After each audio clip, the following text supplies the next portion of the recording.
guys, this is Julia and welcome to Convos with Julia, where I answer your questions about what it's like to live life blind. Just a reminder that all of the questions that I'm going to be answering today were all asked by you guys through the comments in these videos and through Twitter, Facebook, and Instagram. And if you have any other questions you would like to ask, just leave them in the comments below or post them on any of my social medias. Hey, by the way, you may have noticed that there's like a new sign in the background of the set. So that, basically, it's a sign that spells out Julia in Braille. See?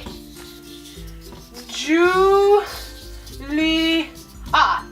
That's my name, people. And my grandpa made that for me. Pretty cool, eh? So the first question is, have I ever been to Disney World or Silver Dollar City? So no, I have never actually been to Silver Dollar City, but I have actually been to Disney. In fact, my family has gone on like trips each year for the past 3 summers, and all of those trips have involved going to an amusement park. 2 of them basically centered around the amusement parks. So in 2016, we went to Disney.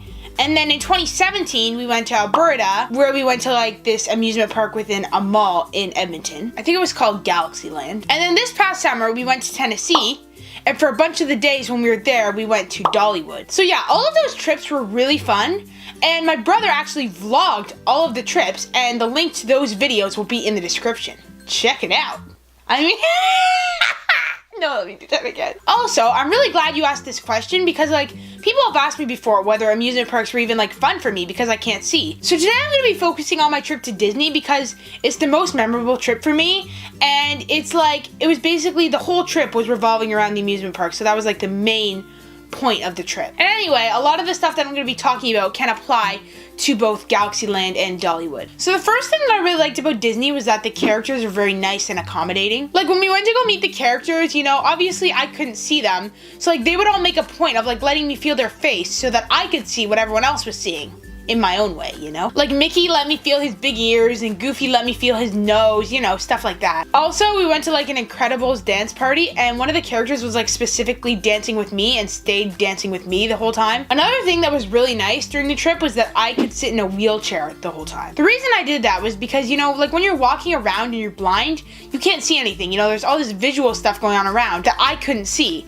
And so, you know, I got very bored and tired very easily. So wheelchairs were also super nice because they allowed us to get something called return times. So what these return times are is they're basically like fast passes, except like, so basically we would go to the ride and they would be like, all right, how many people do you have? And then they would say, okay, starting at this time you can come back. So basically anytime after that we could come back and ride on the ride. So it's like fast passes, but there's no time limit. By the way, if you didn't know, a fast pass is basically like a shorter line that you get in, so basically you get on the ride quicker, but you can only get a certain amount of these fast passes, whereas for us we got unlimited amount of return times because of the wheelchair. There were also like a couple accessibility options that were specifically meant for the blind that I tried to use, but they weren't as much of a help to me specifically. So one of them was like an audio description of the ride. So basically when you're on the ride, you put headphones in and it describes everything that's going on around you on the ride. I didn't really love this. I actually only used it for one ride, which is because it took away from my experience.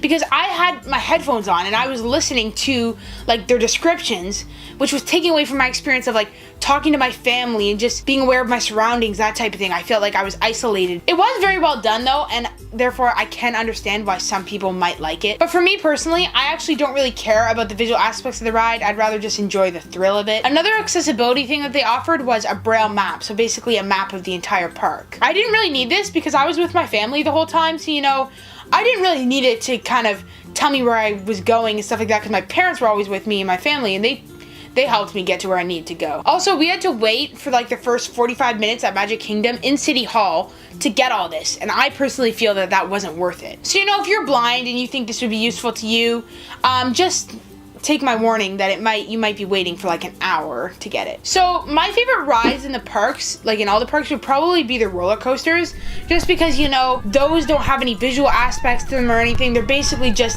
you're enjoying the thrill of the ride, and that's the purpose of it, is to get the thrill. My favorites would probably be like Rock and Roller Coaster, Expedition Everest, Seven Dwarfs Mine Train, and Space Mountain. Space Mountain was especially like a fun ride because, you know, the entire ride is in the dark. So my family got to experience the ride exactly how I would experience it. You know, they didn't know like when there would be a turn coming or like a drop. They wouldn't know any of that because it's all in the dark, and that's how I experienced every single ride. One of the things I didn't really enjoy as much were like the fireworks and the shows, just because, you know, they're mainly visual. Although I did really enjoy like the Beauty and the Beast and the Frozen shows, because I knew both of those movies very well and the music from them, and I just, like, those were enjoyable for me because I could understand the plots and stuff like that. We were also in like a really cool resort, which was the Animal Kingdom Resort.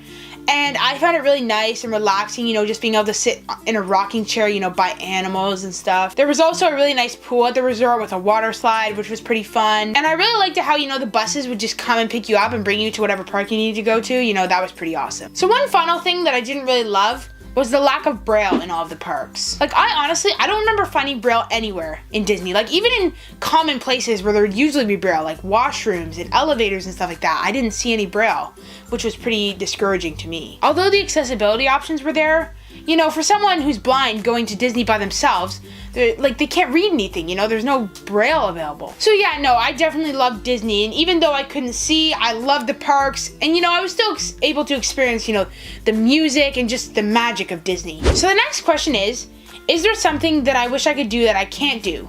Like drive, cook, or skateboard? Yes, obviously I would really love to do all of those things, especially driving though, because driving is something that, you know, everyone I know is able to do, and that's something that you just kind of need. Like, I won't really need to skateboard or cook, you know, but driving is something that, you know, everyone does on a daily basis. Because of that, you know, I'm gonna have to use other options like public transit or, you know, other people. I'll have to rely on other people to drive me around, which, you know, when I get a bit older and I'm, you know, driving around a lot, is gonna be pretty discouraging for me. So yeah, that's probably the number one thing that I wish I could do. There are definitely moments in my life where I think, oh man, like I wish I could do that, or I wish I could participate in that, you know, do things that other people are doing. But you know, I don't think that a lot. In fact, I probably think that less than you would think. So those were all the questions for today. I hope you guys enjoyed. If you did, hit that subscribe button and click that bell notification icon so you can get notified when I upload new videos. So click the video icon at the top right corner to go to the last episode that we made, and you can click the video icon at the bottom right corner to go to a playlist of all the episodes that we've done so far. Thank you for watching, and I'll see you in the next one. See ya!